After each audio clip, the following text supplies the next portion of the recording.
செய்திகளை வழங்குவதற்காக நான் லாவண்யா ஸ்ரீராம். தலைப்புச் செய்திகளை பார்க்கலாம். ஏடிஜிபி கல்பனா நாயக்கை கொல்ல சதித்திட்டம் எதுவும் தீட்டப்படவில்லை என விசாரணையில் தெரிய வந்துள்ளது.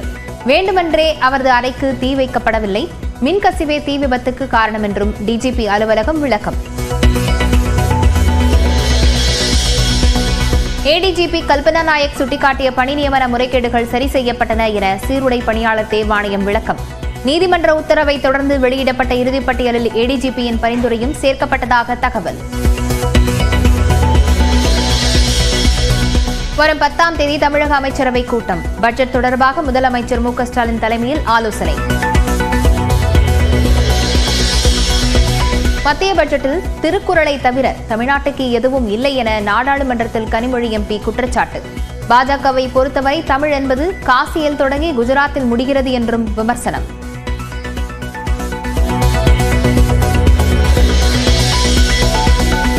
மரத்தடியில் அமர்ந்து மாணவர்களுடன் கலந்துரையாடிய பிரதமர் நரேந்திர மோடி. டெல்லி சட்டப்பேரவை தேர்தலையொட்டி நூதன பிரச்சாரம்.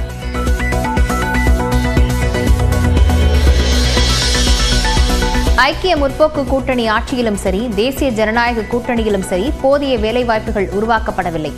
நாடாளுமன்றத்தில் ராகுல் காந்தி காட்டமான பேச்சு. ஜனவரி 8 கைதான காரைக்கால் மீனவர்களில் 9 பேர் விடுதலை. படகு ஓட்டுநருக்கு மட்டும் 40 லட்சம் ரூபாய் அபராதத்துடன் 9 மாத சிறை தண்டனை. கோவை தனியார் மருத்துவமனையில் செவிலியருக்கு கத்திக்குத்து. முன்னாள் காதலனை கைது செய்து சிறையில் அடைத்த காவல்துறையினர்.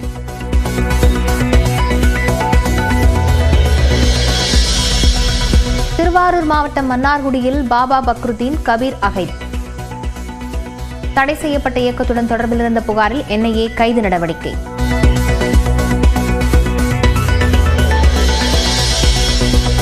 வருமானத்துக்கு அதிகமாக சொத்து சேர்த்த வழக்கில் அமைச்சர் பொன்முடி விடுவிக்கப்பட்டதை எதிர்த்த மறு ஆய்வு வழக்கு. இறுதி விசாரணை ஏப்ரல் 7 முதல் நடைபெறும் என சென்னை உயர்நீதிமன்றம் அறிவிப்பு. திருப்பரங்குன்றத்தில் நாளை ஆர்ப்பாட்டத்திற்கு அனுமதி கோரும் இந்து முன்னணி கோரிக்கையை அவசர வழக்காக விசாரிக்க உயர்நீதிமன்ற கிளை மறுப்பு. அசைவ உணவு பரிமாறப்பட்டதாக கூறி போராட்டம் நடத்த உள்ள நிலையில் மதுரையில் 144 தடை உத்தரவு. வேங்கை வயல் வழக்கில் குற்றம் சாட்டிய 3 பேர் மீது தாக்கல் செய்த குற்றப்பத்திரிகையை நிராகரிக்க நீதிமன்றம் மறுப்பு.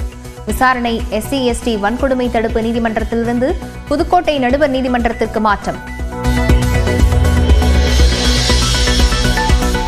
அண்ணா நினைவு நாளையொட்டி பேரணியாக சென்று நினைவிடத்தில் அஞ்சலி செலுத்திய முதலமைச்சர். கருணாநிதி நினைவிடத்திலும் மலர் தூவி மரியாதை.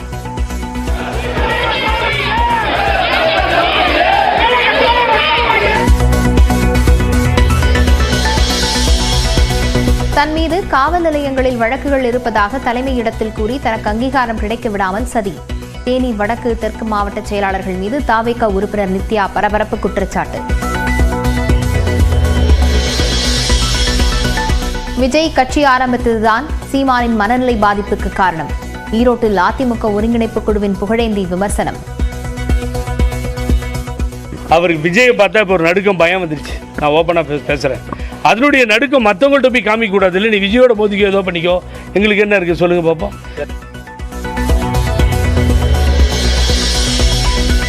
பீகாரில் தேர்வரை செய்வதற்கான அவகாசம் முடிந்ததால் மூடப்பட்ட வாயில். கேட்டிற்கு கீழே தவழ்ந்து உள்ளே சென்ற பெண்.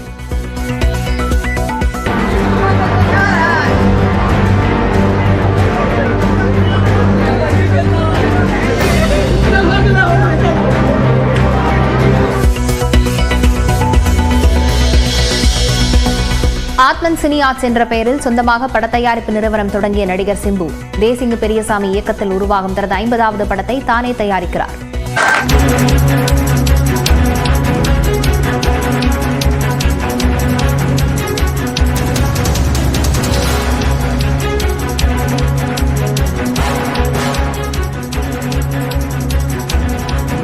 அண்மை செய்தியை பார்த்து வருகிறோம். ஆளுநர் தொடர்பான கருத்துக்களை முன்வைக்க மக்களவையில் திமுக எம்பி கனிமொழிக்கு அனுமதி மறுக்கப்பட்டிருக்கிறது. கனிமொழியின் பேச்சை எதிர்த்து பாஜக எம்பிக்கள் முழக்கம் எழுப்பி வருகின்றனர். விவரங்களுடன் செய்தியாளர் சுசித்ரா இணைந்திருக்கிறார். சுசித்ரா, மக்களவை நிகழ்வுகளை விரிவாக சொல்லலாம். மக்களவையில் குடியரசுத் தலைவர் உரை மீதான விவாதத்தில் திமுகவினுடைய நாடாளுமன்ற குழு தலைவர் கனிமொழி தற்பொழுது பதிலை முன்வைத்தது. அப்பொழுது ஆளுநர் தொடர்பான கருத்துக்களை முன்வைப்பதற்கு அவருக்கான அனுமதி என்பது மறுக்கப்பட்டுள்ளது. எதிர்க்கட்சிகள் மீது தாக்குதல் நடத்த ஐடி, சிபிஐ மற்றும் அமலாக்கத்துறை போன்ற துறைகளை அவர்கள் பயன்படுத்தி வந்தார்கள். தற்பொழுது புதியதாக ஆளுநர் என்னும் ஒரு ஆயுதத்தை பயன்படுத்துகிறார்கள் என்ற ஒரு குற்றச்சாட்டை கனிமொழி வைத்த பொழுது அதற்கு கடும் எதிர்ப்புகளை பாஜக தரப்பானது முன்வைத்தது. அதனை ஏற்று அவருடைய பேச்சை அவை குறிப்பிலிருந்து நீக்குவதாக மக்களவையினுடைய சேரில் இருக்கக்கூடிய ஜெகதாம்பிகா பால் அதிகாரப்பூர்வமாக தெரிவித்தார். இதனால் தற்போது மக்களவையில் சற்று நேரம் கடும் அமைதியானது நிலை வருகிறது. விவரங்களுக்கு நன்றி.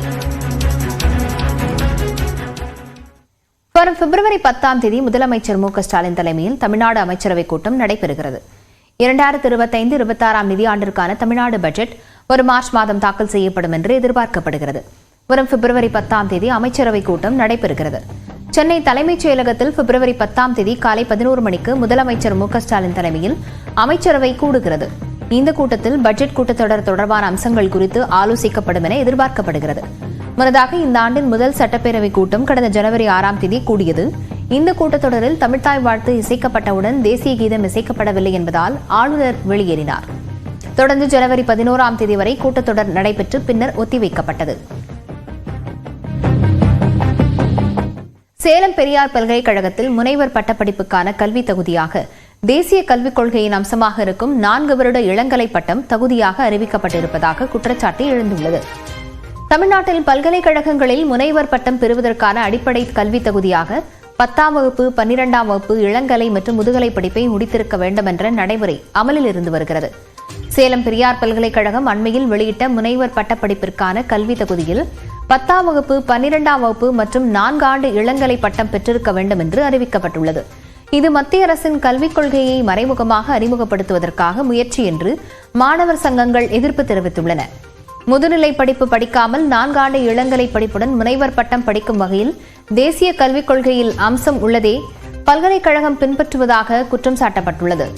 பல்வேறு குழப்பங்களை உருவாக்கும் பெரியார் பல்கலைக்கழகத்தின் அறிவிப்பு ஆணையை திரும்பப் பெற வேண்டும் என்று மாணவர் சங்கங்கள் கோரிக்கை விடுத்துள்ளன.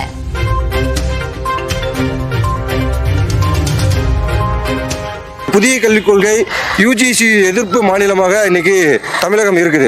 ஆனால் ஆதரித்த மாநிலங்களாக இருக்கக்கூடிய மாநிலங்களிலிருந்து அதை ஆதரிச்சிருக்கிறாங்க. அப்போ அங்கே படிக்கக்கூடிய மாணவர்கள் டைரெக்டாக அந்த 16 ஆண்டுகள் முடிச்சுட்டு பிஹெச்டிக்கு விண்ணப்பிக்கலாம்னா அப்போ இன்னைக்கு தமிழகத்தில் 17 ஆண்டுகள் படித்து முடித்தால் மட்டும்தான் பிஹெச்டிக்கு விண்ணப்பிக்க முடியுங்க அப்படிங்கிற நிலைமை என்பது உருவாகுது. இதனால் தமிழக மாணவர்கள் பெரிதும் பாதிப்புக்கு உள்ளாவாங்க அப்படிங்கிற விஷயத்தை இந்திய மாணவர் சங்கம் தெரிவிக்கிறோம்.